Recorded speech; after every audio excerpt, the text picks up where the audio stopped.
Tonight, a rare and tragic death in Ontario. A young child dies of measles. I can't imagine what that family is going through right now. The first measles death in Ontario in decades as more cases emerge. What's being done to contain the highly contagious virus? CBC News is inside Port-au-Prince, Haiti, a city ravaged by gang violence. The dangerous journey. He's going to jail, and it ain't nothing you can do about it. The world's top golfer in handcuffs. It was a chaotic situation and a big misunderstanding. Why Scottie Scheffler was arrested at the PGA Championship. From CBC News, this is The National with Ian Hennemensing. For the first time in 35 years, Ontario has recorded a death from the measles, a child under the age of 5 from Hamilton. Measles deaths have been extremely rare thanks to decades of vaccinations in Canada. The virus was eliminated in the country by 1998. But those vaccination rates have since fallen. This year's cases are on the rise, and so is the concern. The child who died was unvaccinated. And as Tashana Reid explains, for public health officials, it's a race now to protect others who are vulnerable. A rare and shocking Canadian death from measles, prompting a response from the Prime Minister. This is a tragedy that nobody wants to see. I can't imagine what that family is going through right now. The child who died was under 5 from Hamilton, Ontario, and public health officials say not vaccinated against the virus. It's something that people have spent a lot of time and effort to try to avoid. In Ontario, so far this year, there have been 22 confirmed cases of measles. 13 of the cases were children. 12 of them were unvaccinated. Nearly half required hospitalization. The vaccination status of the last child was unknown. The highly contagious respiratory virus, known for its red rash, can lead to serious health issues such as pneumonia, hearing loss, and brain inflammation. The really important thing is making sure that kids are protected as soon as they're due for vaccines. The rise of measles in Canada this year has been mostly linked to travel. We will see Canadians who might travel abroad who are unvaccinated or undervaccinated possibly pick up this infection and bring it home. All while immunization rates globally and here have been on the decline. Many people might have missed the vaccine dose throughout the course of the pandemic as many public health programs were disrupted. This year, the largest outbreak in Canada has been in Quebec with 51 confirmed cases. There were pockets of the population where the vaccination rates were 30 to 40%. But aggressive public health measures helped bring the situation there under control, using contact tracing and vaccination campaigns in daycares and schools, getting vaccination rates up to 90% in some communities. But the virus is so contagious, public health officials say herd immunity doesn't kick in until 95%. What we were able to do is go from okay to good, but really good is not good enough. We need to be at great. So, Tashana, there's a lot of variation in the vaccination schedules across the country. That's right, Ian. Provinces and territories set their own vaccination schedules, but federal guidance recommends children should have 2 doses of the MMR shot. That's the measles, mumps, rubella vaccine, starting at 12 months, and a second dose at 18 months up until a child starts school. Now, the first shot alone provides pretty significant protection, at least 85 to 95% efficacy, and then that second dose brings you up to almost 100%. Now, if you are traveling to a high-risk area where measles is a concern or there's a current outbreak, you can move up your shots earlier. You just need to speak to your doctor about your best option.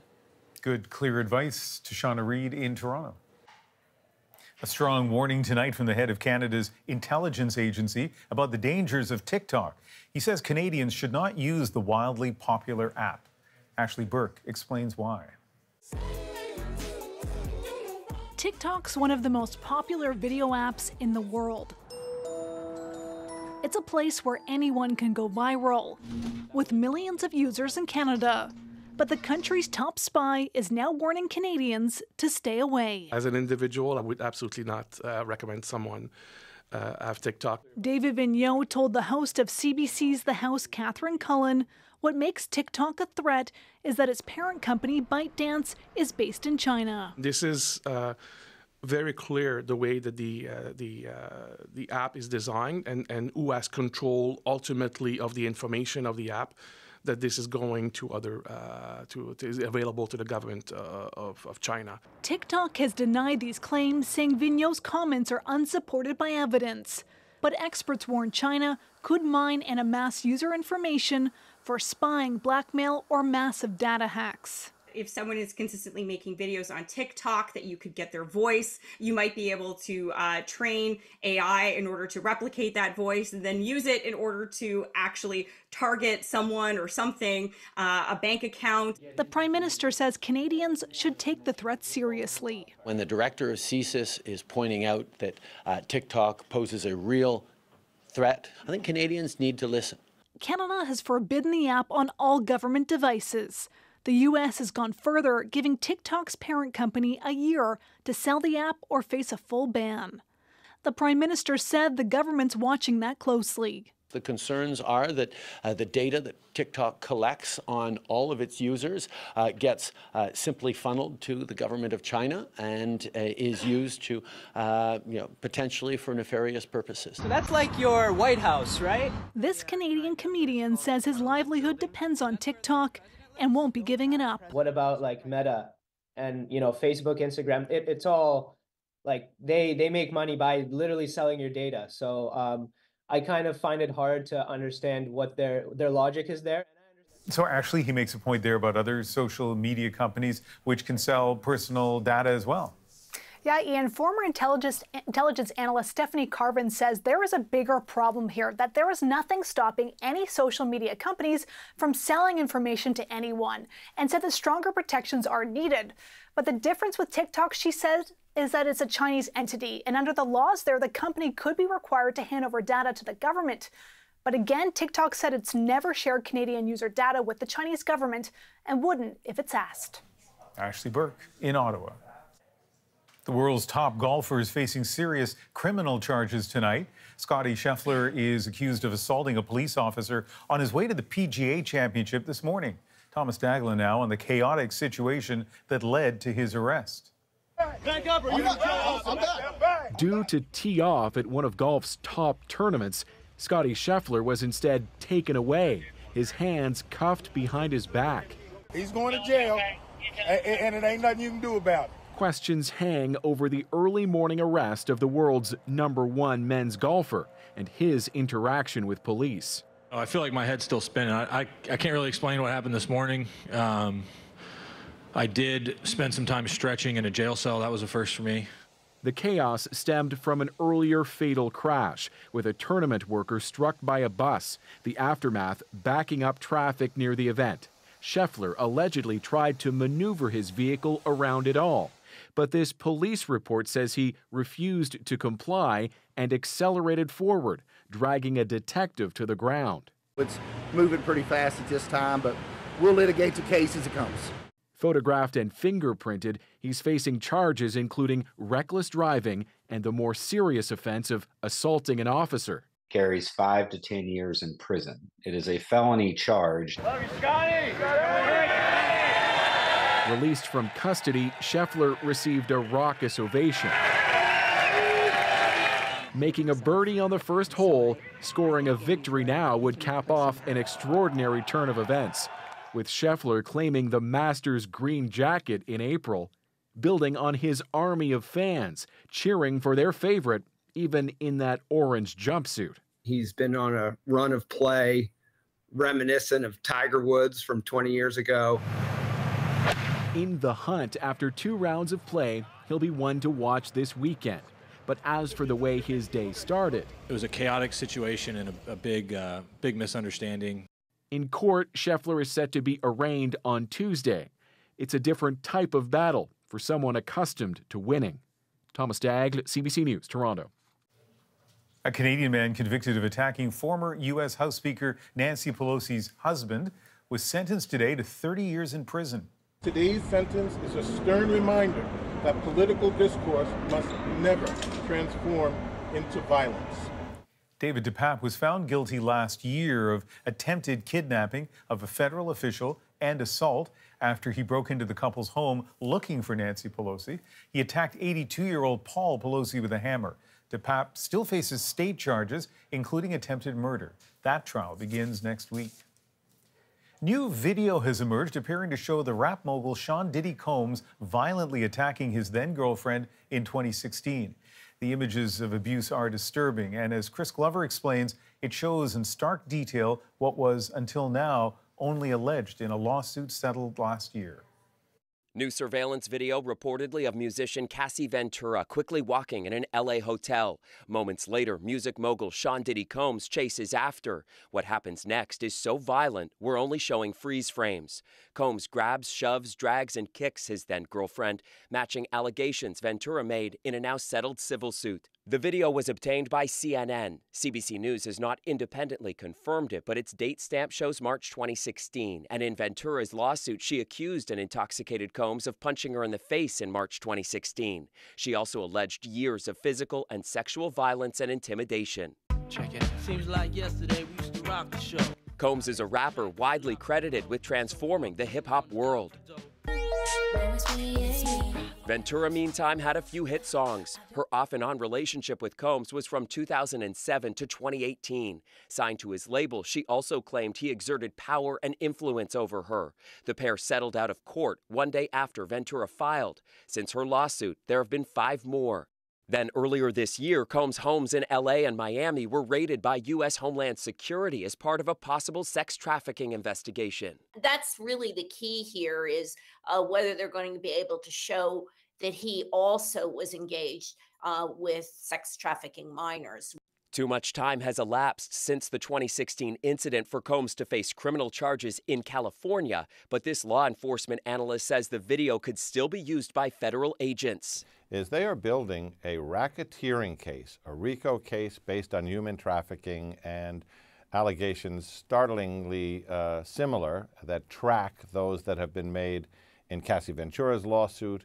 Combs did not respond to our request for comment, but last year he denied all allegations against him, calling them sickening. Ventura hasn't spoken about this new video, her lawyer saying it serves to confirm Combs' disturbing and predatory behavior. Chris Glover, CBC News, Washington. Ottawa has rejected Toronto's request to decriminalize drug possession for personal use. The federal government said in a statement it turned down the proposal over public health and safety concerns. It also cited a lack of support from the provincial government. The RCMP in Alberta says it solved 4 murders dating back decades. The victims, all young women and girls, and all strangled to death in Calgary in the 1970s. Their murders now linked to a U.S.-born serial killer. Aaron Collins tells us how the cases were solved. 4 young lives ended nearly half a century ago, over before they truly began. Eva Dvorak and Patricia McQueen, Patsy as she preferred, were both 14, living in Calgary, attending junior high. Melissa Rahoric was 20, Barbara McLean, 19. All 4 sexually assaulted and murdered in the Calgary area in the 1970s. For nearly 50 years, investigators did not give up in their pursuit to identify the man responsible for these murders. That man now has a name, Gary Allen Sreri, a serial sex offender from the U.S. Sreri committed a string of sex crimes over the years, beginning in California in 1974, where he skipped bail, entering Canada illegally. He then spent several years in Calgary before moving on. Convicted of sexual assault in BC in the 90s, serving 5 years in prison there.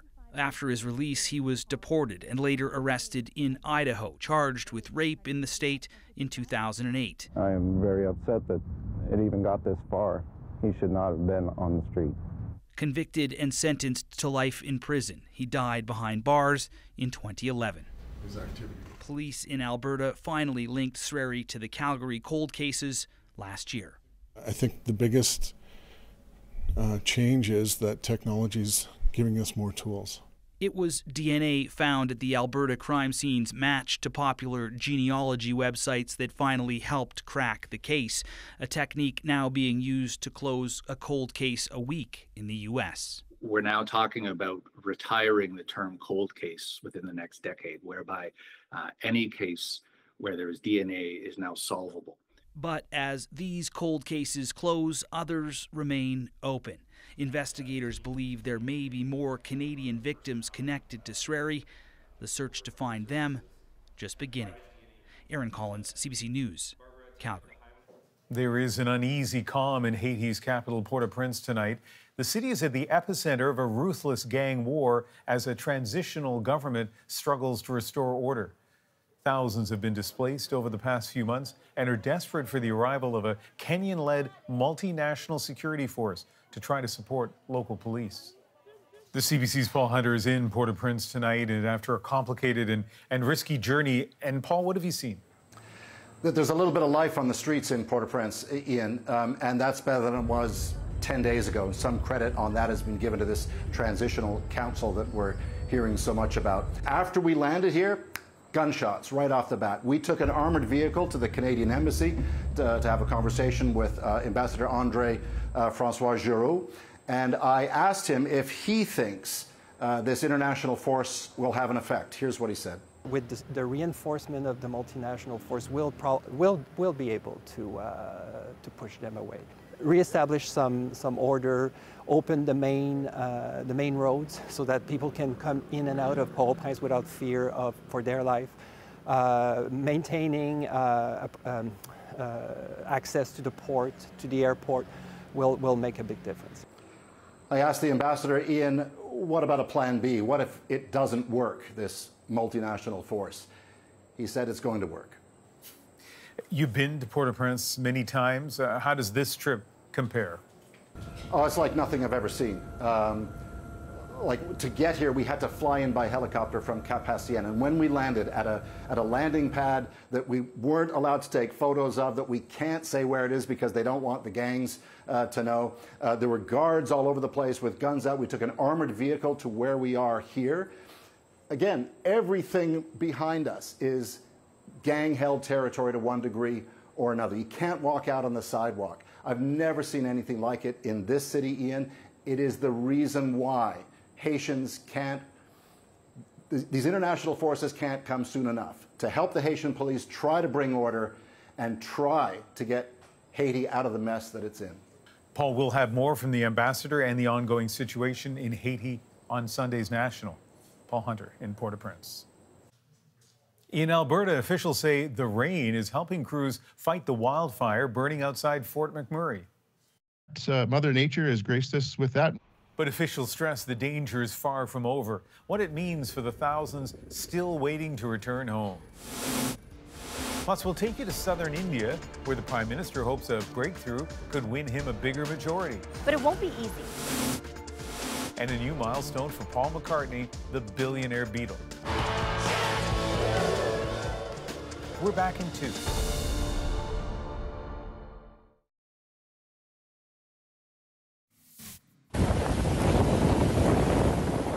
Cleanup is underway in Texas tonight after a severe storm battered the region, killing at least 4 people. At one point, about 1 million homes and businesses were in the dark. Officials say some of those outages could last weeks. A BC man was airlifted to a Calgary hospital with serious injuries after a grizzly bear attack. Police say the man and his father were tracking a bear on a rugged mountainside near Elkford, British Columbia, close to the Alberta border. This was on Thursday. That's when an adult grizzly suddenly attacked. The man shot the bear while his father called for help.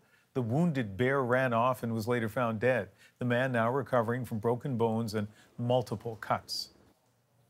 People in Fort McMurray breathing a little easier tonight as rain helps firefighters battling that huge wildfire outside the city. But as Julia Wong shows us, the situation remains volatile and many still don't know when they can go home. For many, it's the sound of relief. Rain continues to fall over Fort McMurray as a large, out-of-control wildfire burns just kilometers away. About 10 millimeters of rain fell on the wildfire overnight, which will lead to subdued fire activity again today.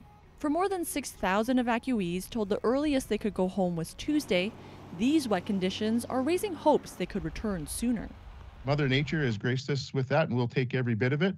And with that comes, the possibility of a different return date, but We are going to make sure that it is safe to do so. Safety is top of mind for Megan Wadden.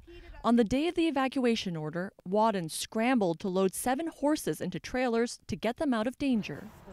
As she did during the 2016 wildfire, an experience she does not want to put her animals through again. I have to stay calm, right? Because even for the horses, they don't need me panicked or anything, right? It can be stressful for them hauling, put them on a trailer and you're hauling down the road for a few hours. It was late at night that she arrived at the ranch of a complete stranger, now a friend. My heart feels so good helping. My heart, it's probably been my best days in a long time. This is where Wadden will be until the return date is figured out.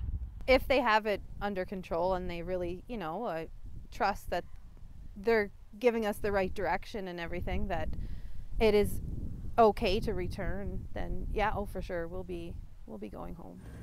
But a reminder of why they still aren't able to return. While cloudy and rainy skies are definitely a good thing, we need to remember this wildfire is still out of control. Fire officials say to lift the evacuation order, they'll consider the weather and how much of the fire has been contained. They expect to release the plan in the coming days.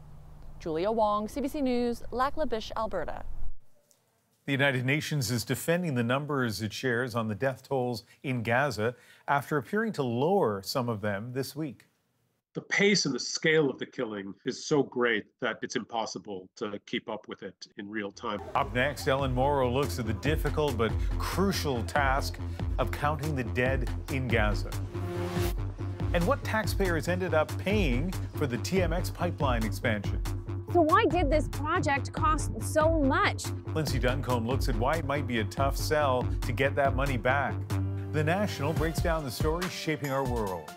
Next.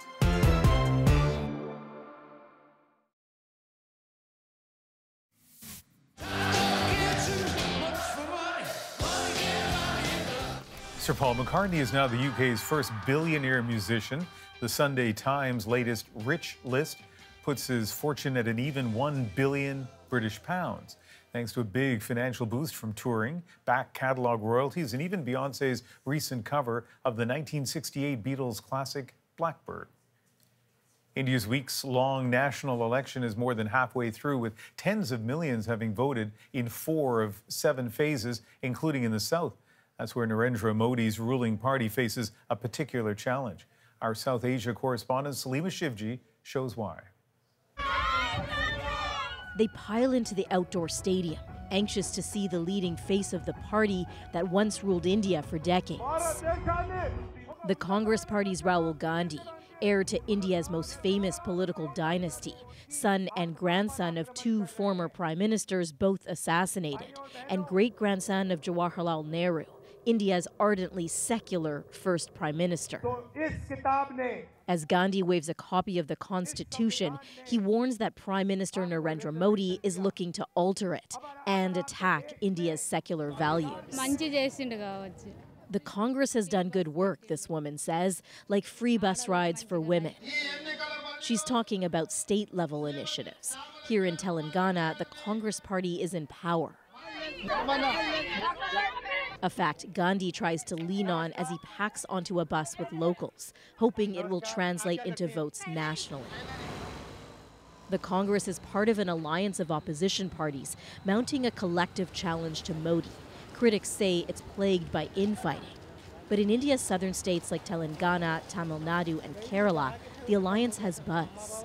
Prime Minister Narendra Modi and his Hindu nationalist BJP have been pouring their considerable resources into several key races in India's south, trying for a breakthrough, seen as essential to their goal of winning a larger majority this election. But it won't be easy. The more highly educated south is vastly different from India's north, culturally and linguistically. And Modi's populism doesn't work as well here. The tone of campaign is totally changed. This analyst says Modi's campaign made a key mistake, attacking India's Muslims as infiltrators. That kind of Hindu provocation, it won't work in South India, anywhere in South India. Come polling day, some make their distaste for the government known. Modi is the enemy of Muslims, this woman says. We need to stop him from winning at all costs. The South still highly resistant to mixing God with politics in an increasingly divided India. Salima Shivji, CBC News, Hyderabad. Now it's time to dig deeper into the stories shaping our world.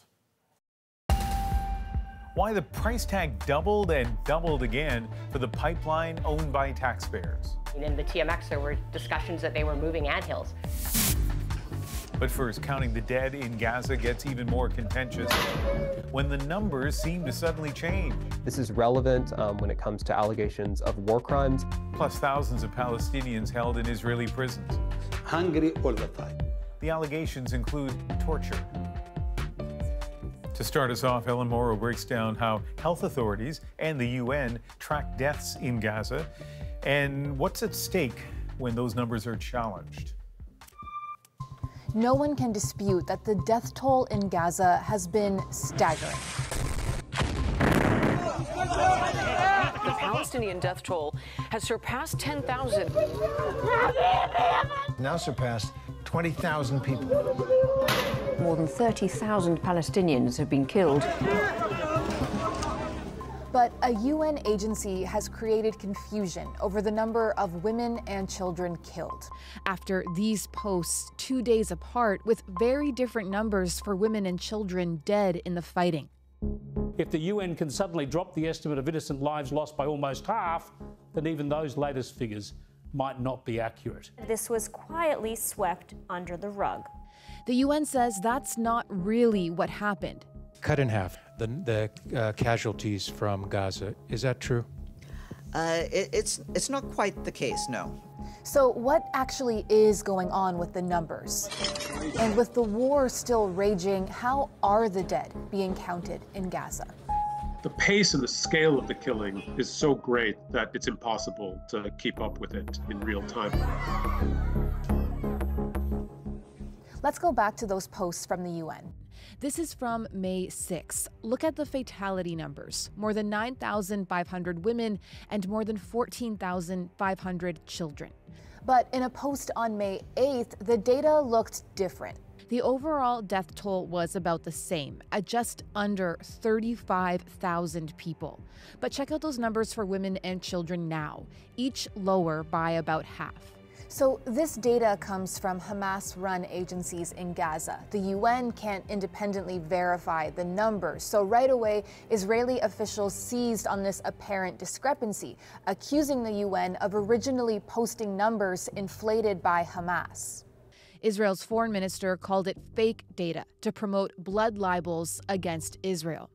But the UN says it's not a full picture of what happened to just say the numbers were cut in half. And this is where it gets even more complicated. In that May 6 post, the UN was using data from the Hamas Government Media Office, or GMO. All of a sudden, on May 8th, it switched to using data from the Hamas-run Ministry of Health instead. So there's two different sources of data coming out of Gaza, and their numbers have been different. For example, the GMO says women and children make up 72% of those killed. The Ministry of Health has that number at 52%, though it says there are still thousands of bodies to count. Experts say the UN should have only used Ministry of Health data all along.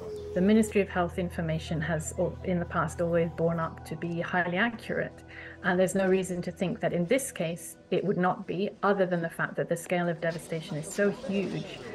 Information from the Ministry of Health is not the same as information from the Government Media Office, which is a political department. So in that May 8th post, the UN included the ministry's breakdown for bodies that have been fully identified, more than 24,000 of them.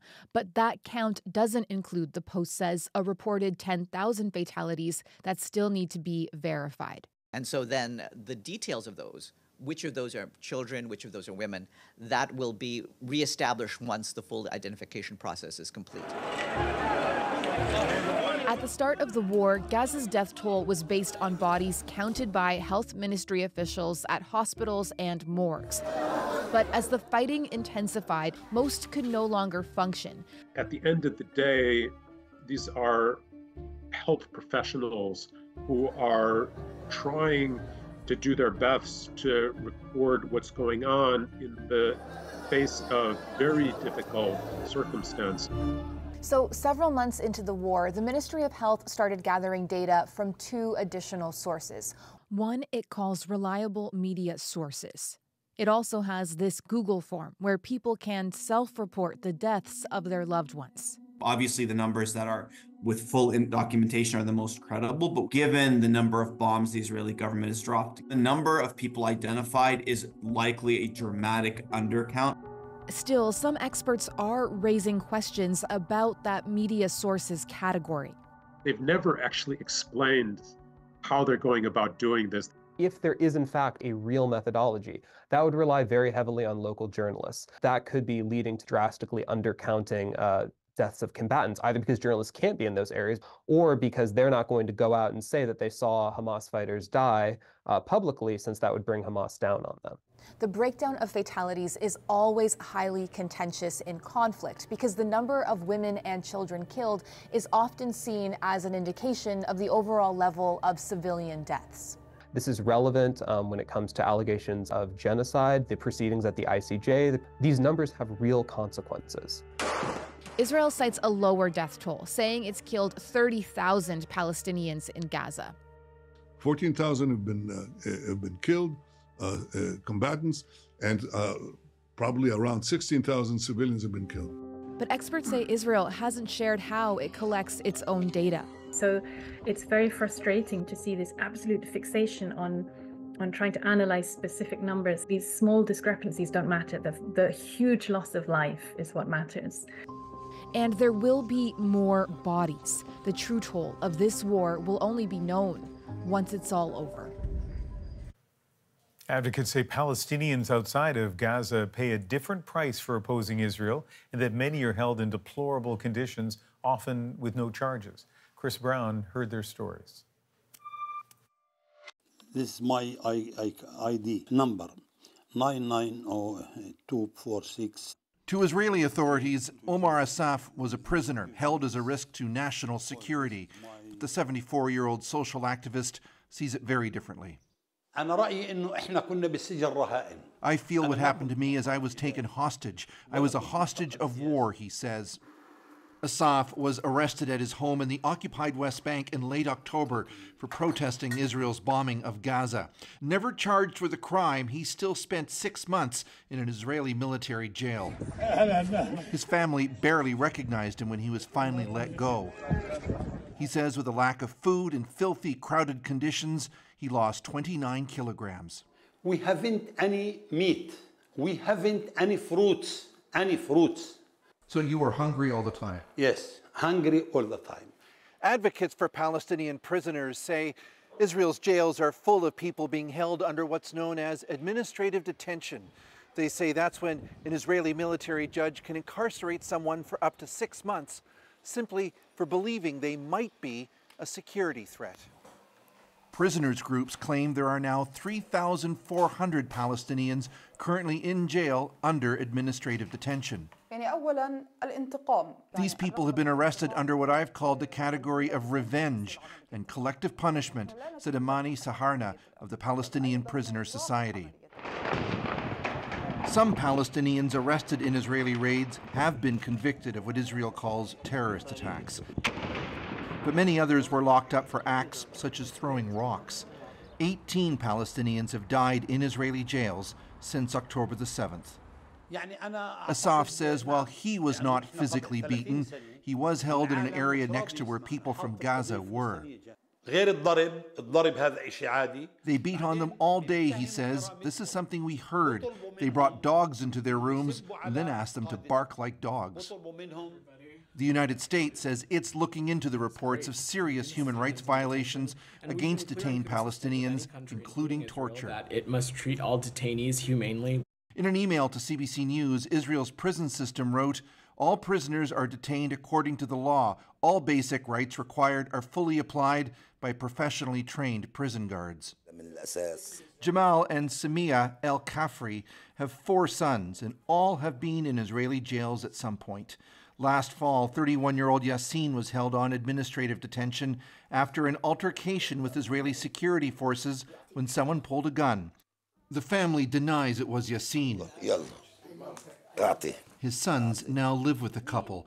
They say the evidence against him has not been revealed, nor can they see or talk to him in jail. We're in deep sadness, she said. Yassin was working. He was the one who was bringing money into the house. The family says they feel the international community has ignored how Israel treats Palestinian prisoners. We have 100 Israelis taken hostage and the whole world is asking for their release, he said. It's a double standard situation. Israel's government resolutely rejects any equivalence between Palestinian detainees and the hostages captured and held by Hamas. The Al-Kafri family says they're desperate for another truce and another hostage and detainee swap that could bring their son home. Since the October 7th attack by Hamas, Israel has barred Red Cross officials from visiting jailed Palestinians. Britain says it's been in talks with Israel to get its own observers to meet with some prisoners.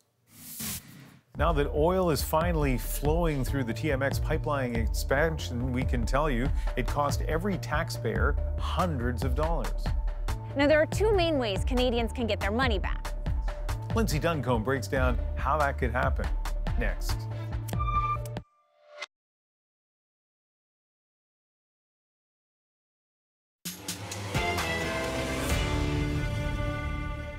The bottom line for taxpayers on the TMX pipeline you bought and paid to finish.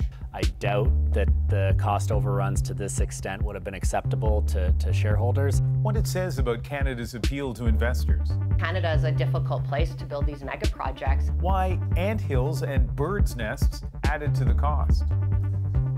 Lindsay Duncombe breaks down the cost per Canadian and sizes up the chances of getting any return on investment. There it is, right across the water. That is the end of the TMX pipeline. It is overdue and more than 4 times over budget. Canadians own that pipeline, and the price tag is way more than anyone expected. The government's plan is to sell the pipeline and make that money back. But I wanted to know, is that even possible? And why is the project so expensive in the first place? Here's what we know. It was supposed to cost $7.3 billion to expand the pipeline. The latest estimate is $34 billion. We did the math, and essentially each and every Canadian is on the hook for at least $850 to build the thing. To put it in perspective, $34 billion could pay for 15 hospitals like the one being built in downtown Vancouver right now. It's triple the cost of the current GO train expansion in southern Ontario. Here's the backstory. In 2012, a private company, Kinder Morgan, had a plan to build a new pipeline beside its existing Trans Mountain route, tripling capacity, getting more Alberta oil from the port in Burnaby to new markets. Opposition was intense. This is really an investment in the past. The oil industry is a sunset industry. It just makes no sense. There is no consent for this pipeline. Politicians were divided, and it kept ending up in court. So in 2018, the private company bailed, and the feds stepped in and bought the pipeline. The plan was to build it, then sell it. Prime Minister, how risky is your pipeline plan for taxpayers and the environment? Is the government going to buy the pipeline? That pipeline built. It's an agreement that we believe will deliver a real return on investment for the benefit of British Columbians, Albertans, and all Canadians. Yeah, about that return on investment. Bit tough now, considering how much building the pipeline cost. Yeah, I mean, it's jarring, right? Ryan Bushell is a portfolio manager investing in Canadian energy. It makes me wonder if private industry was allowed to complete this project.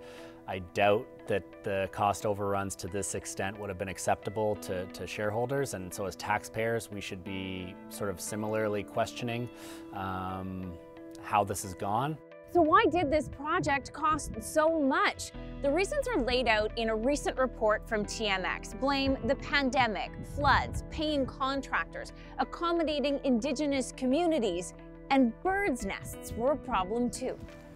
You see, anti-pipeline activists like Sarah Ross went looking for birds' nests in the path of the pipeline. And when they found them, construction was delayed, increasing costs. We caught up with her last year. I think what they didn't know about is the real depth of the opposition to the project. So that people are looking for bird nests, which are like this big.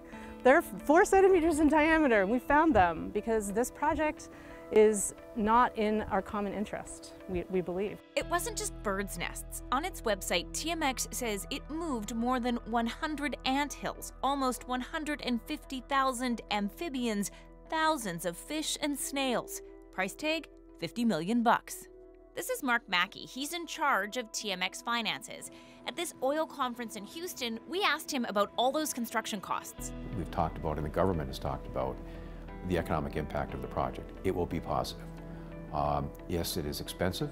To do the project right, that's what it costs to build infrastructure. How's that playing in the oil patch? The pendulum has gone too far in terms of what we're willing to do. I mean, in the TMX, there were discussions that they were moving anthills. That's Jackie Forrest. She's based in Calgary and researches Canadian energy trends. We have to build these projects in a way that we can compete on a global scale. And we need to protect the environment, but we also need to make it such that this is a place where investors can make an economic return on their investments. Now, there are two main ways Canadians can get their money back. One, make cash by moving oil, and two, sell the pipeline.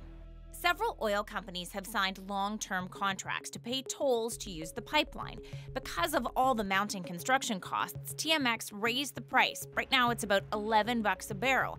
The finance minister is already counting that cash. And last week, the Bank of Canada estimated that this project alone will add 1/4 percentage point to Canada's GDP. Bushell says how much cash the pipeline makes will be key to selling it. The tolling obviously is the key to the economics, basically how much money is going to be made off this project, how many barrels of oil are going to be shipped, and what is the toll going to be on each one of those barrels determines how much somebody's willing to pay for it. But remember those $11 tolls? The companies say that's too much. It's all going to a hearing at the energy regulator in September at the earliest. As for who might buy the pipeline, the government wants to make sure there are Indigenous investors involved in the sale, but it's not clear how that will all play out. I do anticipate there will be buyers. I'm not sure that they'll be willing to pay the full cost of construction, but I think there will be buyers for sure for this asset. Bottom line, the pipeline will likely make cash, someone will probably buy it, but pretty much no one expects Canadians to break even. And investors say that's a problem. Canada is a difficult place to build these mega projects, and a big part of that is our whole review process and how it's unpredictable what the ultimate costs will be. And we actually don't have the final bill for the pipeline. That's because much of the money used to build it is borrowed. You think interest rates have made your mortgage more expensive? Imagine having a mortgage on a $34 billion pipeline. Well, all of us Canadian taxpayers do. So Alberta crude is now flowing through the expansion, even if it's not yet clear how much cash that will generate for taxpayers. TMX telling Lindsay Duncombe the first vessel to load from the new line should enter the Port of Vancouver sometime in the next few weeks. When we come back, the new cubs at the Toronto Zoo. Watching Gita interacting with the cubs has just been so amazing. The newborn snowballs in our moment.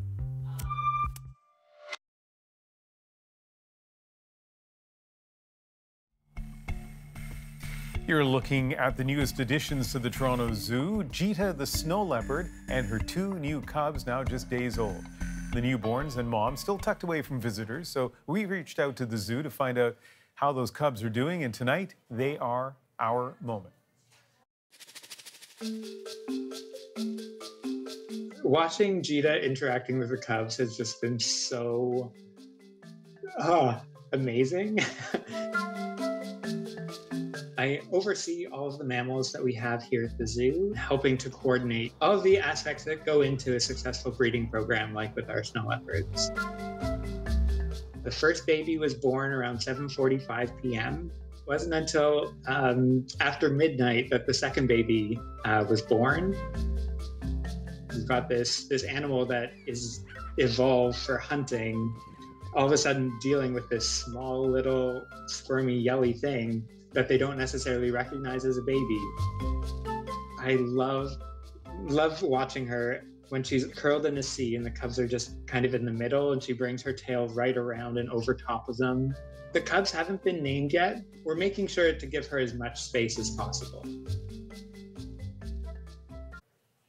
So no human, including someone at the zoo, no human has seen those cubs yet. All the images we have are from video cameras, but when they finally are seen, when they finally especially are available to be seen by visitors, it will be a rare treat. By my count, I think I did the math right, there are fewer than 2,000 known snow leopards in the world. So beautiful, but also quite rare. That is the National for May 17th. I hope you join me Sunday for Cross Country Checkup on CBC Radio and CBC News Network, and later that night right here for the National. Have a great Saturday.